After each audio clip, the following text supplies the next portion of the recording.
Oh, welcome back. This week, the fine fellers and fellettes at O'Reilly want to help you better understand. Vice Grip Garage made him millions. Over 3 million subscribers loved watching him fix cars. His family looked perfect. His Tennessee farm was paradise. But in 2023, something happened that changed everything. It wasn't a burnout. It wasn't a money problem. It was much worse. One moment in his garage nearly killed him. His 12-year-old son saw everything. What Derek experienced that day broke him in ways nobody expected. The man who could fix anything couldn't TFIX what happened next. He was born on May 16, 1984 in the cold, quiet town of Minot, North Dakota, where winter lasted most of the year and snow often buried the land for weeks at a time. His family lived in a small white farmhouse that stood alone in the middle of flat fields and endless skies. There weren't many luxuries there. His father was a farmer who woke before dawn every day, working through snowstorms and frozen ground just to keep the equipment alive. In a place where you couldn't just run to a store, you had to fix what you had. If something broke, you didn't toss it, you rebuilt it. Derek Bieri grew up knowing that money was tight, resources were few, and survival meant learning how to work with your hands. By the time he was 3, he wasn't playing with toys. He was taking them apart, but he'd sit in the barn with his father watching him repair tractor engines. The smell of oil and the sound of metal clinks filling the cold air. One day in 1987, he quietly dismantled his toy truck and lined up the screws like his dad did. Nobody stopped him. His father encouraged it. And soon he was fixing the family lawn mower when it wouldn't start, listening to its hiccups and using just his senses to guess what went wrong. Everything in Derek's early life pointed toward one thing. Fix it yourself and fix it cheap. When he was 5, family dinners turned into lessons in reusing old parts. One summer in 1989, his father gave him a broken wagon and a challenge to fix it using scrap from 3 dead machines. He spent months figuring it out. At age 7, he had already repaired 6 farm tools using only junkyard parts and bolts others threw away. He wasn't learning these things because he wanted a hobby, but he was learning them because that's how people survived where he lived. Even in kindergarten, you could see it. He was different. He fixed his own bike chain at age 6 and didn't tell anyone. His grandfather, a Wubby Tuet, used to tell stories about patching military vehicles under fire. Derek sat by the fire and listened closely, then stayed up late trying to apply what he'd heard to whatever old junk he could find in the yard. When he found a rusted 1972 farm truck with a seized engine, headed and quit. He spent 14 straight nights on it, freezing fingers, working by lamplight, and he got it running. That stubbornness, that never-let-go grit was already there. In 1991, when he was 7, he didn't ask for a toy. He built one. A go-kart made from a baby stroller frame, leftover lawnmower engine, and whatever metal he could weld together. The whole thing cost less than $10. And it worked. He rode it through the fields like it was a brand new machine. That first go-kart became 3, then 4 at each one better than the last. He didn't believe in waste. If something had parts, it had potential. At 13, digging through the back of the family shed, he found something that stopped him. His grandfather's old Ford truck, rusted, tired, and nearly forgotten. No manuals, no help, no fancy tools, just Derek. Some borrowed wrenches and time. He stripped the rust by hand, replaced the ignition wires, rebuilt the distributor, and when he changed the oil all by himself, it wasn't just a mechanical task. It was the first step in what would become his life. In 2001, he joined the auto shop class at Minot High School. Most kids there were just trying to pass. Derek was rebuilding a 1972 Chevy Nova carburetor down to the smallest bolt. He made diagrams, took notes, cleaned every part by hand. The Nova won him straight A's and Abistin class ribbon at the local fair. That IT even got an honorable mention in a regional competition. But for Derek, the real prize was knowing he'd figured it out alone. The next summer, when he was 16, he wanted to keep learning, but his parents couldn't afford new parts. So he bought a beat-up 1985 Honda Civic $4,200. Over 3 long months, he replaced the entire transmission with junkyard parts. He hoisted the engine himself, removed the bad system, and jerry-rigged a new one with tools and scraps. A job that would have cost $800 at a shop, he did for a fraction. Then came the accident. At 17, while welding a scrap fender, he made a mistake that left his index finger fused to the metal. The pain sent him straight to the hospital. But he didn't quit.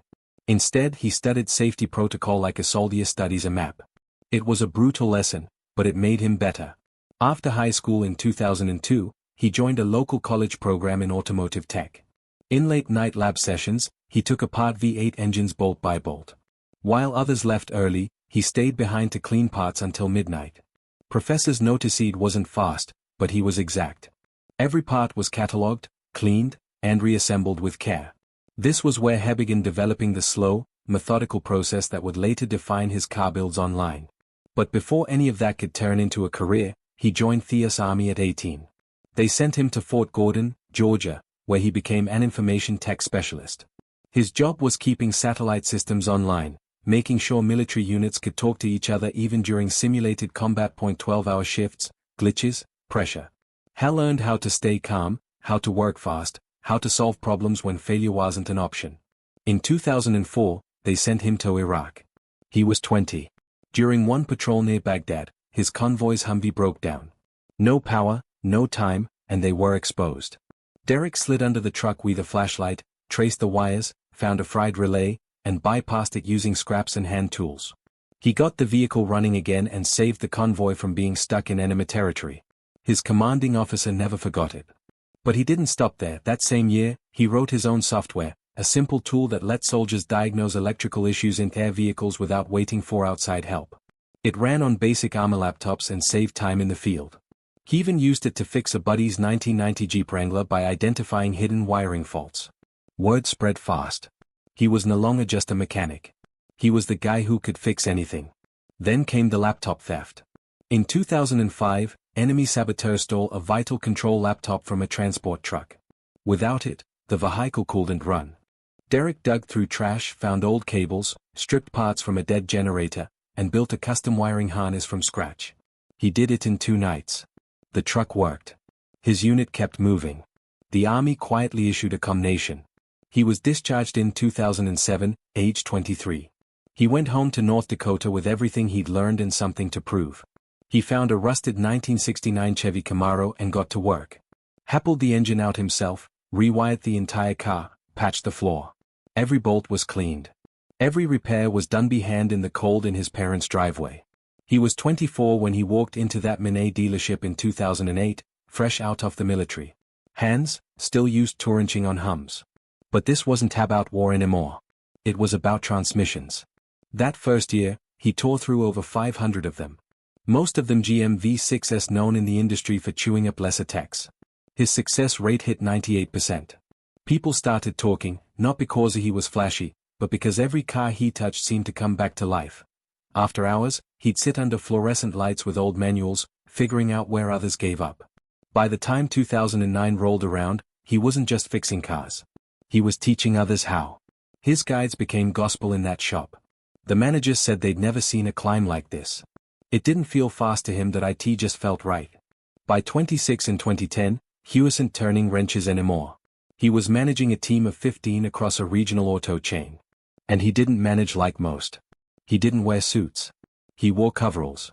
He still walked the shop floor checking bolts, testing torque, asking questions. That year, he introduced something bold. Reusing salvaged parts, cataloging every usable screw, bracket, and gasket. It wasn't about being cheap. It was about being smart. Costs dropped 30%. Executives flew in. They made him present it to a national meeting. Soon, the entire chain followed his system. It wasn't a fluke that IT was a plan.